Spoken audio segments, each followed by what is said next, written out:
এবার রাজধানীতে বাংলাদেশ বিমান বাহিনীর একটি যুদ্ধ বিমান বিধ্বস্ত হয়েছে। সোমবার দুপুরের দিকে উত্তরা মেট্রো রেল স্টেশনের প্রধান অফিসের পাশে মাইলস্টোন স্কুল অ্যান্ড কলেজ ভবনে বিমানটি বিধ্বস্ত হয়। এরপর তাতে আগুন ধরে যায়।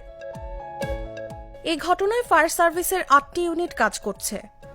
এদিকে এক বিবৃতিতে আইএসপিআর জানায়, বাংলাদেশ বিমান বাহিনীর একটি F-7 বিজিআই প্রশিক্ষণ বিমান রাজধানীর উত্তরায় বিধ্বস্ত হয়েছে।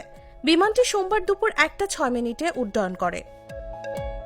সামাজিক যোগাযোগ মাধ্যমে এই ঘটনার একটি ভিডিও ছড়িয়ে পড়েছে। তাৎক্ষণিকভাবে হতাহতের কোনো তথ্য পাওয়া যায়নি। তাসলিমা তিথি, জাগো নিউজ।